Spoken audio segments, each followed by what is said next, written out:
First of all, you can see I have issues with this stuff.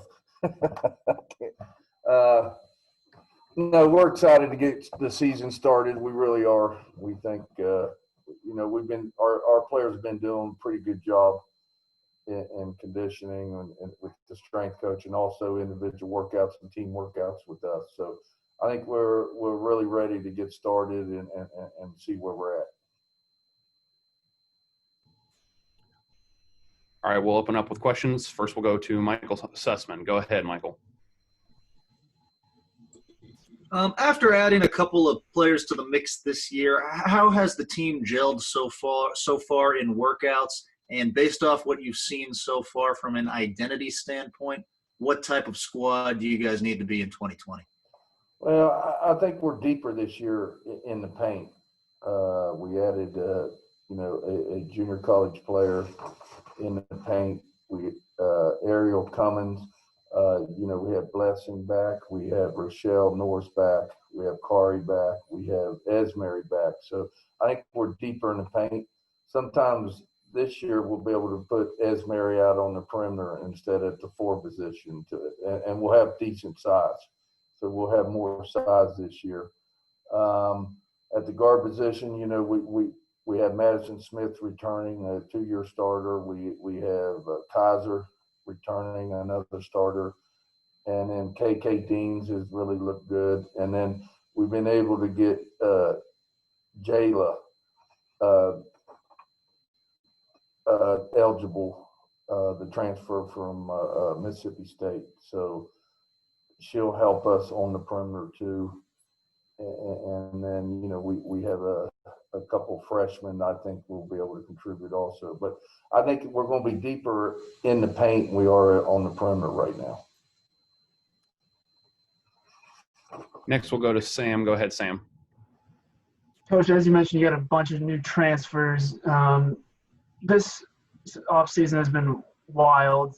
How has it been incorporating them into the squad so far?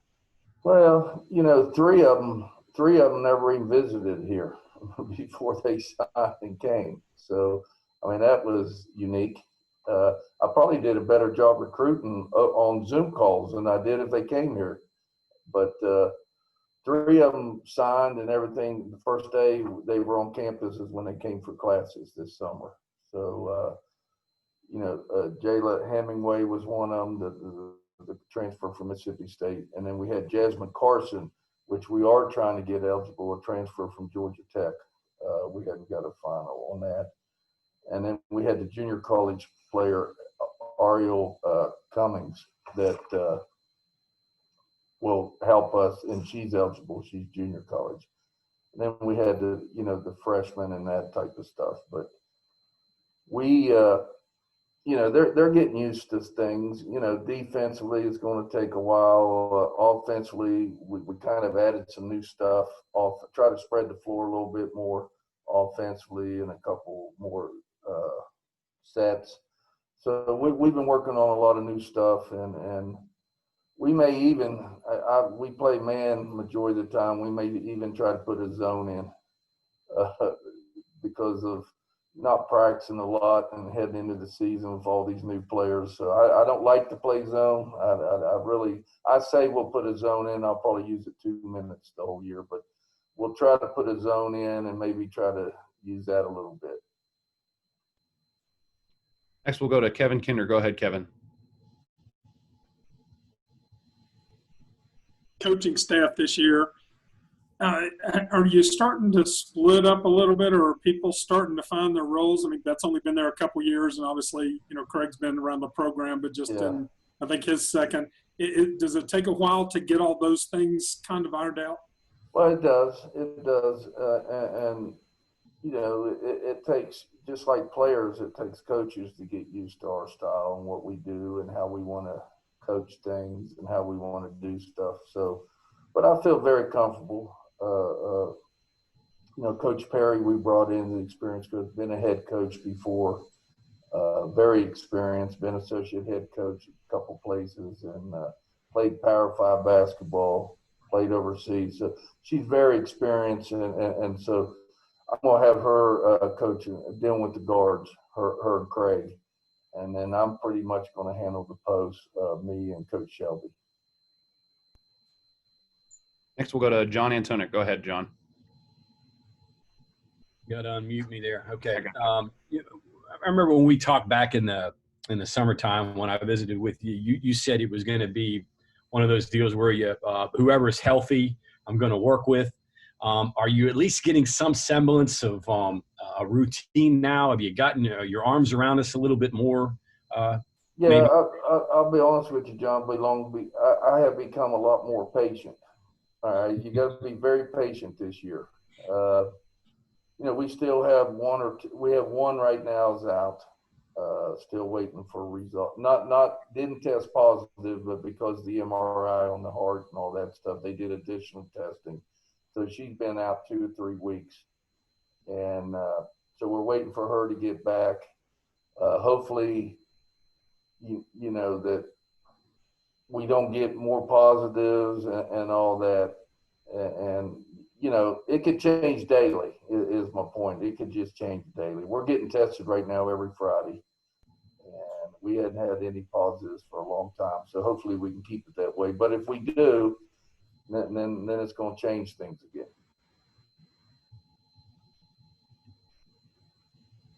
Next, we'll go to Justin Jackson. Go ahead, Justin. Hey, Coach. How you doing? Hey, Justin.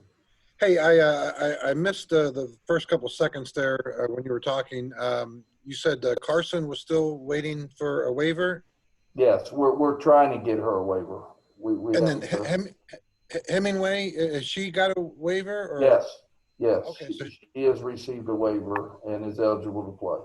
And the other question I have is obviously with the NCAA, with the ruling pushing back the season to the 25th, it throws a cog in scheduling. I'm just kind of wondering, last second scheduling, trying to find 4 non-conference games, canceling other games. What's this situation been like for you? Well, we're in the process right now finding a game. Charlotte canceled just 2 days ago. And so now we tried to call some Power 5 schools, local Power 5 schools that are close to us, see if we can get them on the schedule. But right now we're allowed to play 7 non-conference games. We have 6 pretty much secured. We still are looking for one more. Next, we'll go back to Sam. Go ahead, Sam. Coach, obviously Tynese's departure leaves a huge hole in your roster so far. But obviously you've got a lot of players that are willing to step up. Who do you expect to kind of be a leader on your squad this year? I'll tell you what, I like our veterans coming back. I thought Kaiser come back in best shape of her life.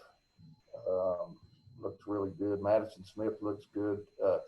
KK Deans looks good. Carey, Carey's going to be there. Esmeri has got better. Most of our players have got better, which is good. And I like our inside game. I think we're going to be able to have a little bit more scoring in the paint, which is what we needed. Last year it was all from the perimeter. We've got to get some scoring inside, go inside out a lot more. So we're still trying, and we're running some different offensive where we can get the ball inside a little bit more at certain times. Next, we'll go back to John. Go ahead.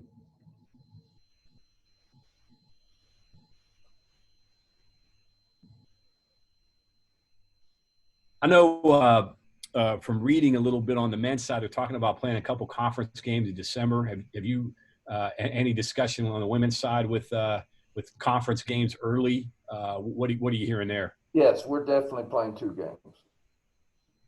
Okay. I think we play Baylor and Oklahoma State, I think. Play Baylor at home, Oklahoma State away, the 2 conference games in December. So, everything's going to be squeezed in a little bit. You have 7 games and plus 2 conference games. So you're going to have 9 games first semester. That's what you're going to have. Got the other day something from the Big 12. They want to know if people are sick. And the committee said 6 should be enough players. And they wanted input from us to go play with 6. We better have 12 fouls per person if we're going to play with 6 people. My suggestion, you at least got to go 7, 8 if is probably what you need to have, in my opinion, to go play a game. So that's going to be interesting to see what happens if that happens to some teams during the course of the year. Next, we'll go to Carly Nevis. Go ahead, Carly. Coach, if you had 8, it'd probably be like a normal season anyway. So Yeah, really. you guys Well, good. yeah, I just hope I don't have any injuries. As long as I don't have injuries, if somebody gets sick or whatever, that's different. But yeah, I mean, we'll just have to make work whatever happens. You know what I mean? If it's 6, 7, 8, whatever. One of the coaches asked if they could have 6 fouls if you only had 6 players. So I don't know. I don't know what, but they'll make a decision. The committees will make a decision on that. And my question was, do you think college basketball as a whole, especially on the women's side, will be more simple this year? You mentioned you guys will be more simple, but overall, because of how much time lost and how much time away you were from all the new people, do you think college basketball as a whole will just look a little bit different this year? Well, I think teams that have a lot of people back will have an early advantage, returning. Teams that have a lot of new players coming in because of the time taken away will not, it'll be a process. It'll take a while for them to learn. Next, we'll go to Greg Hunter. Go ahead, Greg. Okay, so one question I didn't get into yesterday. What about the Big 12? I mean, give me a scout on that. Hey, did you look at that any this summer? Yeah, I think, your normal team, I think Baylor has a lot of people back. Texas will be good again. I think Kansas State has a lot of players. I kind of looked at the teams that have a lot of people returning. Kansas State will be good. TCU lost a lot of players, so they'll have a lot of new players. I just think the teams that have a lot of people returning will have the advantage early in the year. Go back to Justin. Go ahead, Justin. Coach, I might be wrong on this, but college coaches, men's and women's, basically lost a year in recruiting as far as evaluating, I guess, being able to go out to AAU and high school games and that's that kind of thing. Just kind of wondering, big picture here, how much of an effect that could have, obviously maybe not this year, but in the years to come, and how can you make up that lost time, I guess? Yeah, I mean, AAU teams and tournaments are putting it online, and we're buying it. So we're able to watch those games, but it's not the same as being there. We were very fortunate. We have verbaled in the 21 class four. So we're done in the 21 class. So we're really moving on to the 22, 23 class right now.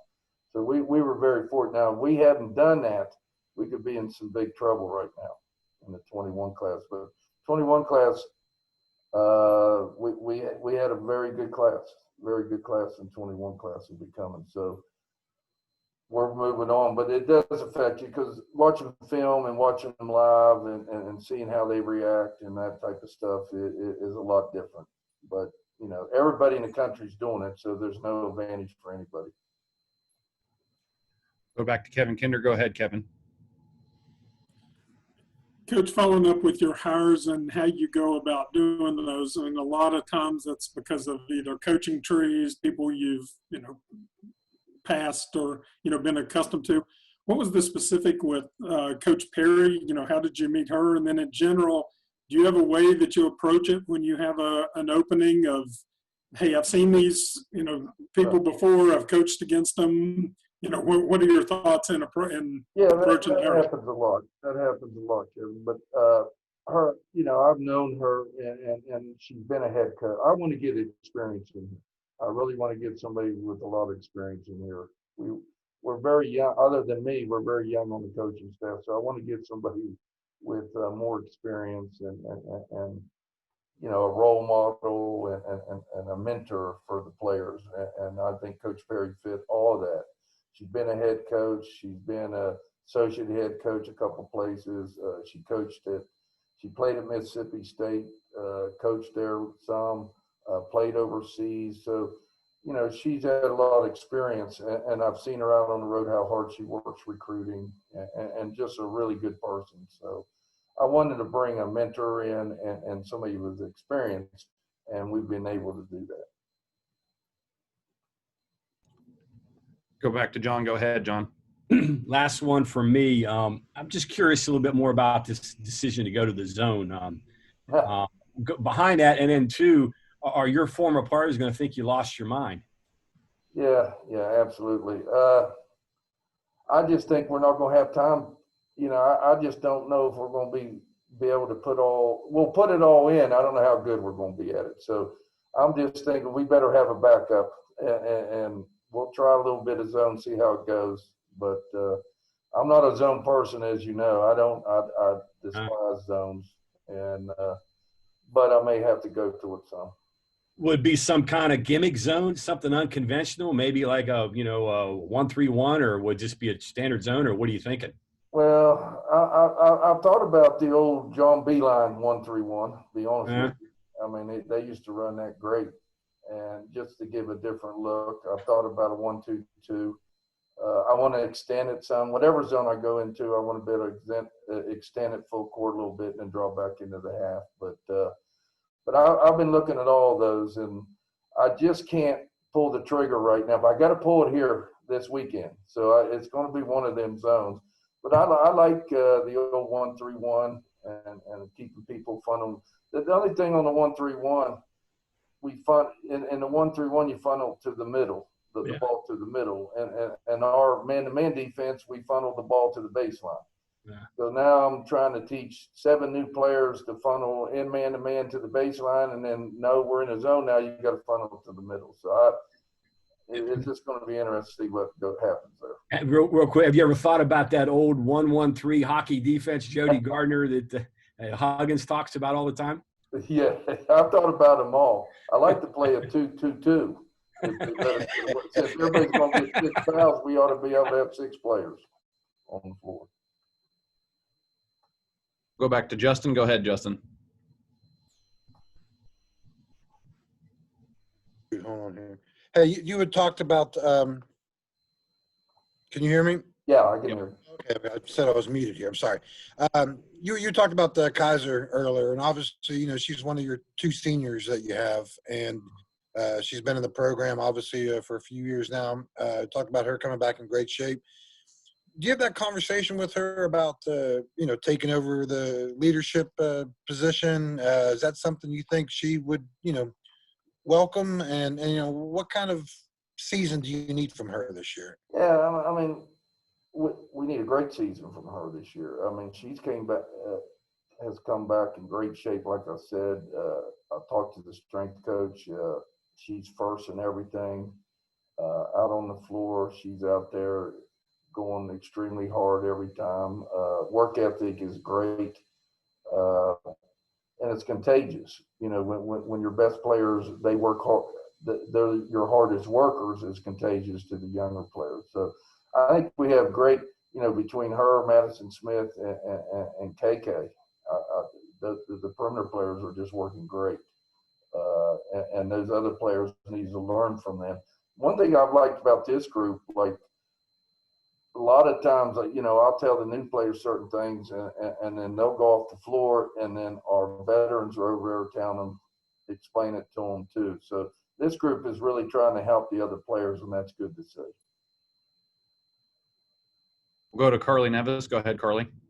Coach, when do you expect the schedule to come out? And so this weekend you guys flipped the switch, I guess, to preseason camp. Like, what's that transition going to be like from what you've been doing so far? Well, right now, the NCAA upped the hours. You could go 12 hours. You could go 8 on the floor with the team and 4 with the strength coach. So we've been doing that. We've been doing probably 6 of the hours on the floor as a team and 2 hours individual workouts, because I think they still need to work on their skills. And then the other 4 hours in the weight room. Then when we switch it, we'll go to the 20 hours. And, hopefully we can get everybody back and have the full team there at that time. So we're looking forward to We're going when we go practice now, the workouts, we're going 2 hours. So practice is only going to be another hour at the most, 45 minutes. So they're getting accustomed to the speed in that right now. Go back to Justin. Go ahead, Justin. Coach, last year you guys had moved Carey out a little bit more to the perimeter. And just kind of wondering, looking back on that now, obviously transition for her. Is that something you still want to kind of do with her this year? Because obviously you still have a lot of size inside. Yeah. How do you kind of project Carey this year? Well, I think Carey, we was even looking, we worked her out when we could work out with the guards just to get her guard skills, work on her guard skills, her and Esmeri. So, but right now I would think Carey would be more in the paint, and Esmeri probably would move out a little bit at certain times right now, because I think you just can't. Carey's too physical, too good of a rebounder, can score in the paint, can go against people. So you want to put her where her strength is. Esmeri's a great rebounder, but sometimes that'd be great to have that great rebounder from the 3 position too, to give you more on the boards and that. I can really do a lot of different combinations on in the paint. I mean, I can go big. I'm thinking about even putting Blessing at the 4 at times. So I'm trying a lot of different things. Heck, you got to change. I mean, I'm just trying to change because you never know who's going to be here. So I'm trying to get every player learn at least a couple positions in case somebody has to sit out and all that. We'll go over to Sam. Go ahead, Sam. Speaking of Esmeri, Coach, I don't think we've had the chance to speak to you since the hurricane. We saw the GoFundMe went over the top. How was Esmeri in Morgantown when that was going on, and how's the situation now? Yeah, her mother and grandmother, was safe. Was very safe. Esmeri was in Morgantown, but between her mother's house and her grandmother's house, they took a lot of damage. But it was great that we was able to help them a little bit. So, that was great. We was able to do that. All right, Coach. Thank you for the time today. Appreciate it. All right. Thank you.